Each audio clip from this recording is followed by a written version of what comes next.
This book has had a lot of things have been unusual over the last few years, and this book is one of them. The lockdowns I knew were going to exacerbate the problems for the world's most poor. I think I was scared. I think fundamentally I'd say I was scared and worried about what this meant for places I've been working for a long time. It's one of the very few books that I think both authors wish they never had to write. Overnight, there were projections of the economic harms of the lockdowns, sending 100 million people into dire poverty, $2 a day or less of income. Despite this fact, Western governments clothe themselves in this morality of we're doing good, we're doing the right thing by locking down. They can't send their kids to school. There's no Zoom school. There's just no school. And so then millions and millions of poor children around the world, and I might have been one of them if my parents hadn't moved to the United States, have no education. We basically robbed a generation of poor children of a basic human right. The left that I always belonged to is no longer internationalist, or else it wouldn't have taken the decisions and formed the allegiances that it did. Because anybody who knows anything about poor countries couldn't have supported these policies. If you read this book, if it doesn't shock your conscience, I don't know what would. And the idea that we did this in the name of infection control, in the name of public health, the field that I entered, is just, I don't know how to come to terms with that. That concentration of capital in that year from March 2020 to March 2021 has changed the rules of the game. And we still have to work out what they are. Academic economists failed.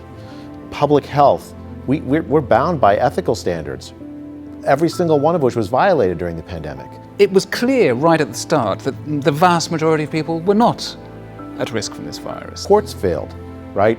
Every single institution that was supposed to protect us from these kinds of policies failed to do so during the pandemic. The issue is understanding how and why people became scared of something where the evidence was clear. The justification is very simple. It's like, if I don't do this, I might die. I think my response to this, talking personally, was shaped by the fact that I've never done social media of any form prior to the COVID pandemic.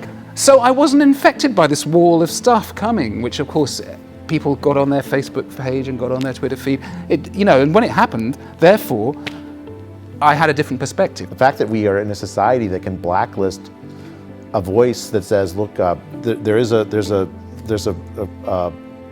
gradient in risk, focused protection of vulnerable people. The Pope, who says that abortion should happen under no circumstances whatever, said that it was a moral obligation to have the COVID vaccine, which is developed on fetal cell lines. Let's bring back the basic protections of civil liberties that normally would have at least allowed some counterpunch. Of course, if you're living in poor countries, you try and spend most of your time outside because the conditions inside aren't very good in slums, in that context. So locking people inside is going to be counterproductive. There's going to be inquiries, and there's going to be independent inquiries, if not institutional ones. The only question is, will the institutions reform themselves, or will the leadership have to change before that happens? You cannot simply be said, these are democratic countries, they took their choice. That's simply not how modern global geopolitics works. The truth has a way of finding its way through, I believe. I very, very firmly believe that. And this truth is too impossible to suppress. Not following WHO advice, which in the February 25th, 2020 report was suggested should be rolled out in all countries where new cases of COVID were found, would have led to serious repercussions in terms of access to health funding. Where that will come out, will it be some Republican Congress doing an investigation?